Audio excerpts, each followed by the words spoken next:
RCR, la red que comunica y une al Perú.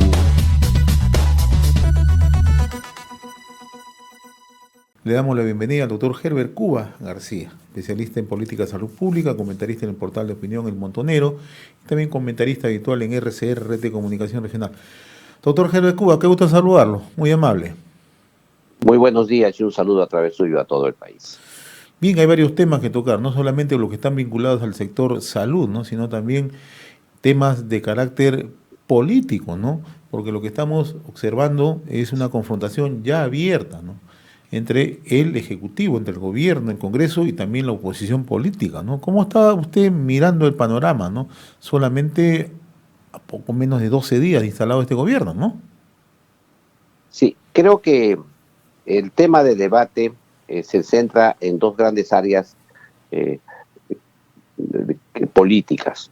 La primera de ellas tiene que ver con la conformación de estas rondas urbanas que planteó el presidente Pedro Castillo en su discurso el 28 de julio. Esto ha generado una enorme controversia y sobre todo rechazo de amplios sectores democráticos de la ciudadanía debido a las experiencias que hay con este tipo de organizaciones, no solamente en el Perú, sino en el plano internacional. Y el segundo aspecto que se tiene en confrontación es el tema de la Asamblea Constituyente. Y en este aspecto también ha habido una serie de mecanismos que busca el gobierno para confundir, para decir que es por el 206, que es por el artículo 32 de la Constitución. Lo que hacen ahí es debatir ampliamente el tema para que la población ya no vea el tema de la necesidad o no de la Asamblea Constituyente, sino discuta sobre el mecanismo de cómo debe llevarse a cabo. Dejado sentado que eso es un tema inevitable. En estas dos grandes áreas, sin embargo, de debate, ha habido matices y discusiones que tienen que ver con la designación de funcionarios, que tienen que ver con los antecedentes de cada uno de ellos, y en eso creo que la prensa ha tenido un rol muy importante. Y aquí, en este escenario de confrontación, creo que es un escenario muy tenso, debido a que el gobierno no baja la guardia, insiste progresivamente en sus dos grandes aspiraciones para el corto plazo, y por otro lado hemos observado cómo el Congreso de la República no ha logrado todavía articular una estrategia común de los 79 congresistas que están en los partidos de oposición al gobierno. Y aquí hay que señalar claramente que por qué es importante mantener a 79 congresistas totalmente coordinados, porque en primer lugar 79 es una cifra que asegura que no se apruebe en una primera instancia en el Congreso de la República cualquier modificación constitucional. Pero también 79 permite la cifra de reunirse y aprobar la conformación de las comisiones entre ellos, sin necesidad de los 42 congresistas que posee el gobierno en el Congreso. Por ejemplo, si no se distribuyen las comisiones en modo previo en los 79 congresistas, es muy probable que luego, cuando se vaya a discutir y se incorpore a los 42 congresistas oficialistas, es muy improbable que se llegue a buen punto. Ejemplo, comisiones claves como Constitución, Comisión de Defensa, Comisión de Inteligencia, Comisión de Presupuesto, son comisiones claves que estos 79 congresistas tienen la obligación de ponerse de acuerdo previamente para luego ya, después de haberse puesto de acuerdo, llevar al Pleno ya con una mayoría solvente de 66 congresistas a más y poder hacer esa distribución de las comisiones. Pero por otro lado también tienen que ponerse de acuerdo en el sentido de cuál va a ser el mecanismo de control más eficaz, porque no se puede disparar cada grupo político por su lado, porque eso va a llevar a la dispersión de los votos en el Pleno y con la consecuente pérdida en los acuerdos que se tienen. Por eso es muy importante esa área. El otro área que no se toma en cuenta es que aún en los grandes momentos de la patria siempre se conforman grupos. Ejemplo, a finales del fujimorismo La oposición creó el foro del Acuerdo Nacional. Ahora debería formarse un foro democrático, un acuerdo nacional democrático, lo que sea, pero debe haber una conformación, una conjugación de todos los fuerzas políticos que no quieren esos dos puntos que he señalado a usted. Es decir, aquellos que no quieren asamblea constituyente y aquellos que no quieren que la conquista del poder por el actual gobierno, porque ahora la fase en que nos encontramos, ya que se ganó, dice el señor Cerrón, ya que se ganó el gobierno, es ahora construir el poder. Y en esa fase de construir el poder significa, evidentemente, la captura de los órganos importantes del Estado, como es el Ministerio de Defensa, el Ministerio del Interior y copar desde la comunidad a través de las rondas urbanas. Todos estos mecanismos son ya conocidos, son mecanismos que se articulan para conquistar el poder en todo el territorio nacional y en consecuencia creo yo que los mecanismos tienen que articularse adecuadamente en el tema de la oposición. Yo sí creo realmente que donde están avanzando rápidamente es el Ministerio de Relaciones Exteriores, que lo que ha hecho también aquí es muy importante ver, ha hecho un cambio estratégico de las relaciones internacionales, lo que ha ubicado geopolíticamente de modo distinto al Perú en una semana. Yo creo que esta semana ha sido importantísima, por eso que también en el Congreso de la República será muy importante qué partido político y qué grupo democrático preside la Comisión de Relaciones Exteriores.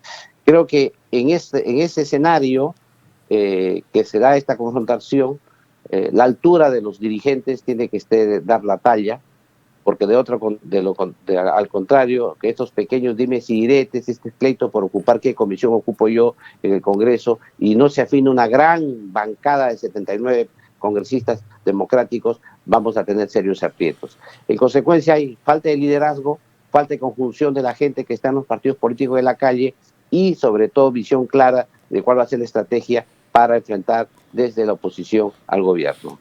Vamos a otro tema, ¿no? Que también el fin de semana se ha conocido, ¿no? La designación como presidente ejecutivo de salud del doctor Mario Kawapoma Janse, ¿no?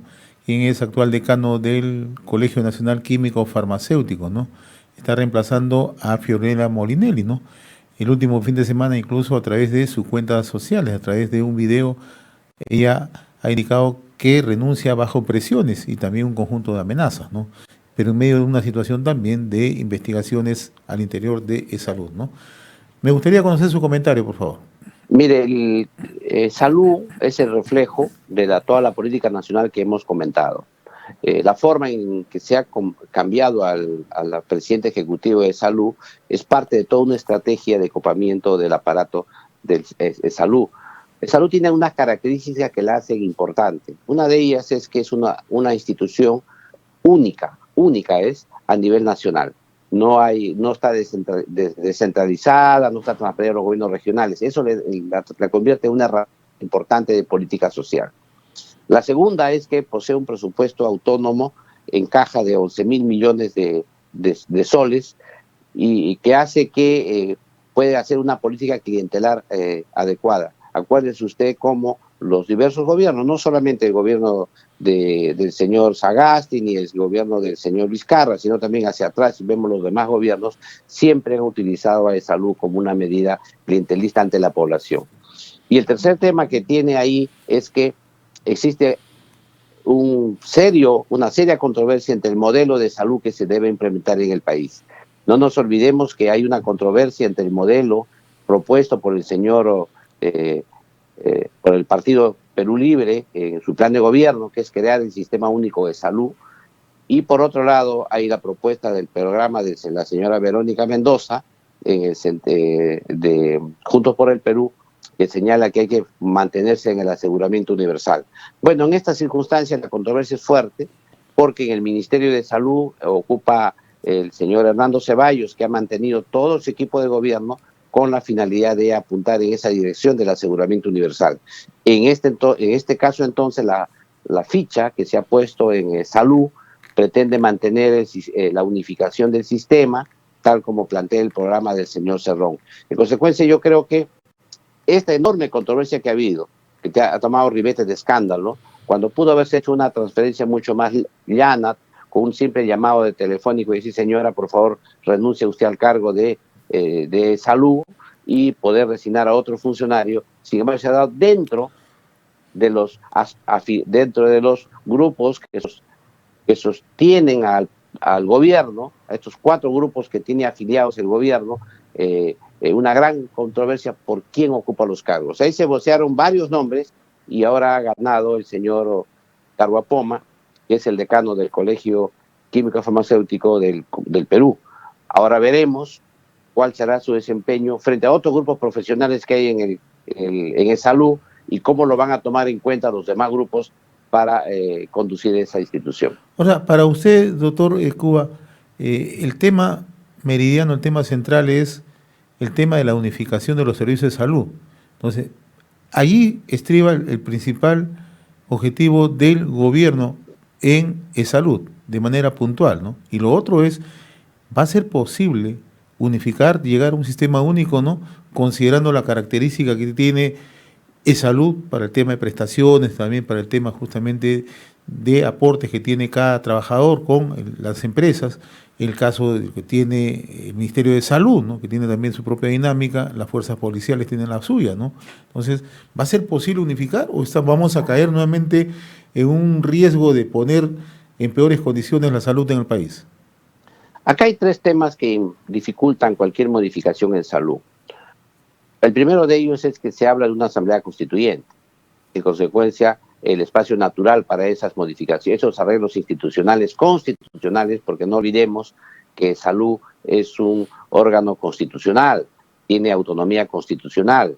En consecuencia, cualquier modificación que se haga a su estructura dentro de salud va a tener que pasar por una asamblea constituyente o una modificación constitucional en el Congreso de la República. Ese es un primer tema.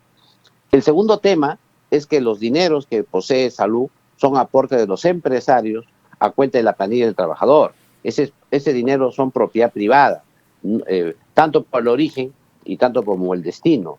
Y por lo tanto, tratar de hacer una unificación, sería estatizar los dineros de salud al tratar de hacer esa transferencia. Y el tercer lugar significa que la gran oposición que han presentado ya los gremios sindicales y empresariales para el tema de una fusión de salud con el MINSA, porque es evidente que es un proceso de arrebato de los fondos públicos, los fondos privados que tienen los trabajadores en el salud. Esos 3 áreas hacen que ese debate sea un debate complicado, porque está muy ligado a cómo se maneja la política nacional. Claro, si se crea una asamblea constituyente, todo es posible, porque como sabemos, esta asamblea tiene un poder omnímodo. Sin embargo, tal como está la situación ahora, el debate es amplio.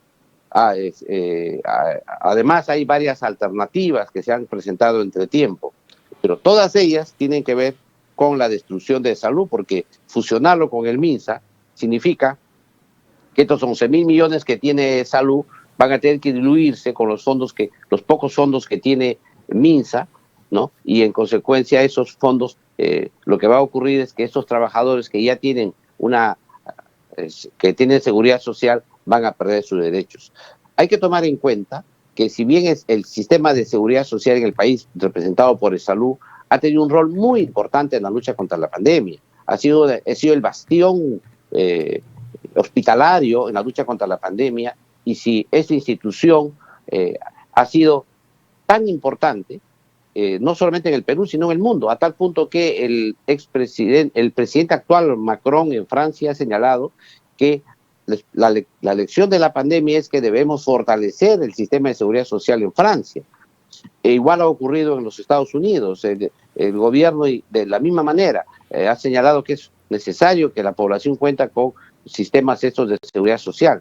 En consecuencia, yo creo que la lectura hacia el Perú, lejos de una solución populista, que hay que unificar los sistemas, creo que pasa más bien por un distinto tema de arreglo, que debería ser crear lo que siempre hemos planteado aquí, un sistema de seguridad social universal, que implique que el seguro integral de salud se convierta en un verdadero seguro social a cargo de los impuestos. Entonces, un SIS como institución de seguridad social con salud como institución de seguridad social, con las Fuerzas Armadas y policiales que tienen también su sistema de seguridad social, todos en conjunción, coordinados, más no unificados, sino una unificación coordinada, digamos, si queremos de esa manera, podemos avanzar hacia una atención médica de todos los peruanos, una prestación económica para estas atenciones y además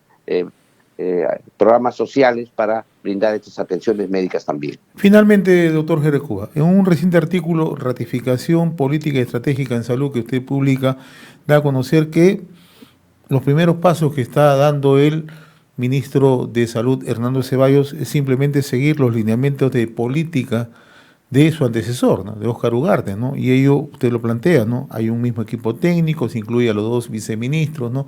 Y no hay mayores cambios, ¿no? O sea, ¿vamos a seguir lo mismo? ¿Usted no tiene duda? Sí, claro que sí, vamos a seguir lo mismo y con una grave preocupación, porque hemos señalado que hay una necesidad de enormes cambios en la política, no solamente de vacunación, sino también en la forma como se enfrenta la pandemia y además en cuanto a las inversiones y al cumplimiento de las ofertas o de los reclamos salariales y laborales que existen en el sector. Eso va a continuar la misma lógica, es decir, perro muerto a los trabajadores y servidores de salud, la estrategia hospitalaria, militar y policial por el otro lado, y también van a continuar con este programa de vacunación por edades, que ya hemos señalado que trae serios aprietos, además sin lecciones aprendidas, porque Chile ha avanzado mucho más que nosotros en la vacunación y siguen con los casos en alto nivel, porque no han logrado crear unidades de rebaño, aunque sea por territorios en el país. Por eso es que creo que en estas circunstancias se ha complicado, porque además hay déficit de vacunas.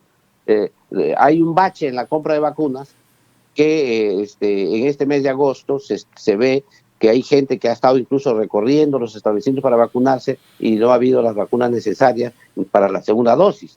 Por eso es que es muy importante que debería haber refrescar el equipo del Ministerio de Salud y tomar nuevas estrategias. Pero por otro lado también es una frustración para todos aquellos que han militado en la causa de Perú Libre y que con justa aspiración querían ocupar estos cargos. Y en ese sentido, quien se ha sentado en el gobierno, se ha reafirmado una vez en el gobierno, ha sido el gobierno, el partido del señor Sagasti, con el gobierno de la señora Verónica Mendoza, que han copado de esa manera el Ministerio de Economía y Finanzas con el señor Pedro Franque, con el Ministerio de Salud, con el señor Hernando Ceballos y su equipo, que es ratificado, y la gran controversia ha sido el Salud, pero ahí en el Salud ha entrado en modo aparente alguien ligado al partido Perú Libre y en consecuencia creo que la polémica interna dentro del sector va a continuar. Sin embargo, es una mala noticia, y en esto quiero expresarlo con mucha claridad, es una mala noticia para el país que el ministro Ceballos entre al ministerio y lo anuncie con enormes elogios al exministro Óscar Ugarte y encima permita que todo su equipo de gestión se quede en los cargos y que continúe la misma política como si fuera la única que el Perú requiere, cuando toda la población sabe que frente a esta tercera ola, si no tomamos medidas adecuadas, podemos llevar a nuestro país, como hasta ahora viene siendo, a un enorme fracaso. Doctor Heber Cuba García, especialista en política de salud pública, comentarista del portal de opinión El Montonero y también comentarista en RCR. Yo le agradezco, como siempre, la gentileza. Muy amable, que tenga buen día. RCR, la red que comunica y une al Perú.